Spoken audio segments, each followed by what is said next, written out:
یانەی سیروانی نوێ توانی ڕێمۆنتادا بەرامبەر پێشمەرگەی هەولێر ئەنجامدات و لەسەر ڕکابەریکردنی یانەی هەندرێنی پێشەنگ بەردەوام بێت.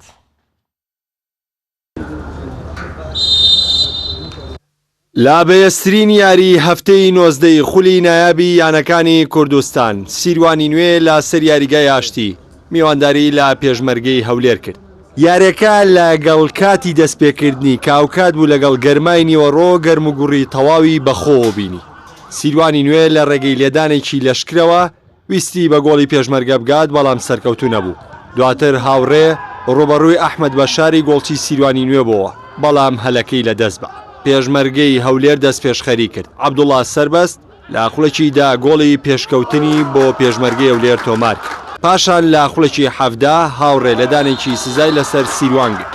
بەمەش عەبدوڵڵا سەربەست جارێکی دیکە خۆی بە گۆڵی سیروان گەیاندە و گۆڵی دووەمی بۆ یانەی پێشمەرگەی هەولێر تۆمار کرد.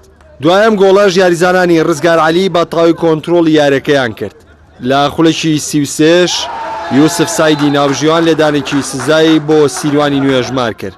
عەبدولعەزیز مەحموود لە یانەی سیروان گۆڵی یەکەمی بۆ یانەکەی تۆمار کرد و جێمیەکەم بۆ ئەنجامە با کۆتا.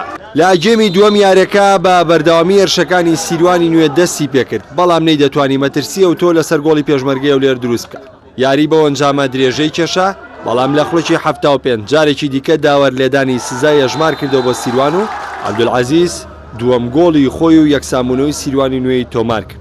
ڕزگار عەلی و گۆڕانکارەکانی لە پێناو تۆمارکردنی سەرکەوتن بەدەزێنانی سێخاڵ بۆ سیروانی نوێ کاریگەری ڕاستەوخۆی لە یارەکە کرد.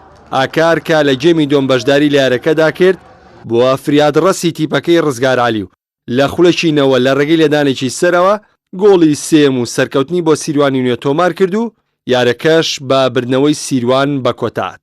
بەڵێ ئەگەر بیر نەچێمە هەر لە بیدایەت یاریەکەەوە فرسەت بۆ ئێمە دروست بوو بەس بە لە دوو فرسەتەوانە هەم گۆڵێکیان و هەم پەناتیکانی کرد چۆن ئەڵێ تەوقعی لە تەوقعانە بوو بەس دوای ئەوە دوا بە دوایەوە یاریزانەکان داخلی یاریەکە بوونەوە چەند هەلێکمان لە دەستدا توانیمان جێمی یەکەم 2-1 بینە دەرەوە لە شەوتی دووەما چەند ڕێنمایەکیمان بە یاریزانەکان توانیان لە ئاستی ئەوا بن و وەرەیەکی زۆر بەرزیان هەبوو یعنی خۆیان وعدیان کردبوو لە ژووری خۆگۆڕینەوەکە کە ئەم یاریە هەچۆنە بێت لە ساڵحی ئێمە بێ سواز بخوا توانیمان بە ئەنجامی 3-2 یاریەکە بەرینەوە هەم وەکو یاریکردنی شایستەی ئەوە بووین هەم بە ئەنجام و هەم بە ئاست 4-5-6 یاریە نەمان برتەوە یاریزانەکان چۆن بڵێ سیقیان لەدەستداوە یان بابرێن باوەڕبوون بەخۆیان یان کە وەکو سیروان وا توشت مفاجئ بوون کە ئالەسەس 2 گۆڵیان لە سیروان کردووە ئەمە یەکێک لە هۆکارەکانی کەش